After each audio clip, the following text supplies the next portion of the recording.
Selamat siang pemirsa, kembali lagi di Kemnas yang membahas tindak-tindak kriminal aktual dan terpercaya bersama saya Reni Rahmadani. Topik utama kita hari ini adalah tentang pembegalan di kantor Balidri di Parung Kuda atau bisa disebut dengan kebun jarak. Kasus pembegalan ini sering terjadi sepanjang jalan Parung Kuda menuju Pakuan ini karena kiri kanannya adalah kebun dan jarang ada pemukiman warga. Kasus pembegalan ini baru saja dialami oleh salah seorang anak muda yang usai mengantarkan ibunya bekerja di salah satu pabrik yang ada di Pakuwon. Ketika hendak pulang ke Parung Kuda pada pukul 23.15 atau sekitar jam 11 malam, kantor Balidri Parung Kuda dia dicegat oleh kelompok orang hingga motornya terjatuh dan sepeda motor dan ponselnya dibawa kabur. Ia lalu meminta pertolongan pada pengendara lain dan berusaha mengejar para pelaku. Namun sayangnya pelaku tidak dapat dikejar dan korban juga mendapatkan luka di sekitar kakinya karena tertimpa motor. Terhubung bersama rekan saya Tasya Putri Rosyanto di tempat kejadian bersama salah seorang saksi. Baik, Tasya sudah terhubung, bisa mendengarkan suara saya? Reni, terima kasih. Nah, pemirsa, saat ini saya sudah berada di Jalan Parung Kuda kilometer 2 Sukabumi atau yang sering disebut oleh warga setempat yaitu kebun jarak.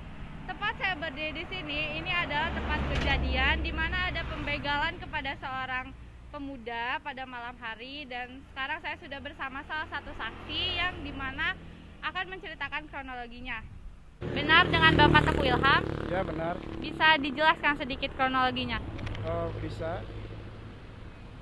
Baik, jadi saat itu waktu jam 11 malam saya dari arah Pakuwon menuju Parung Kuda dan tidak sengaja saya melihat seorang pria terkapar di pinggir jalan dan saya menghampirinya.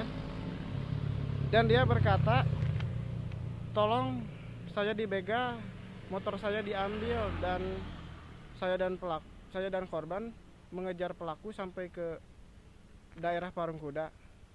Berarti Bapak tidak menyaksikan kronologinya secara langsung? Tidak, karena waktu sudah sangat malam dan tidak ada orang yang lalu lalang. Lalu apa korban masih mencari pelakunya? Tidak, korban sepertinya melaporkan kejadian ke kantor polisi setempat. Baik, terima kasih Bapak atas informasinya. Dan sekarang ada saksi yang kedua yang akan menjelaskan juga sedikit kronologinya.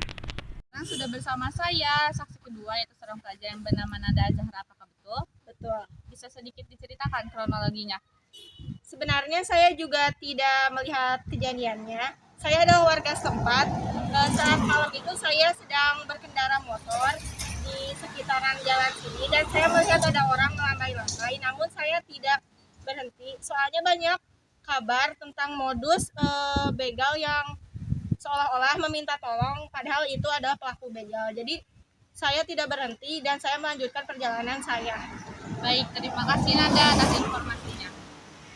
Nah, pemirsa, seperti yang telah disebutkan oleh para saksi bahwa kejadian ini sering terjadi dan untuk para warga sekitar kerap berhati-hati ketika melalui jalan sekitar saat malam hari. Dan kemudian dari saya Tasya Putri Rosyanto kembali ke Reni Rahmadani di studio. Terima kasih.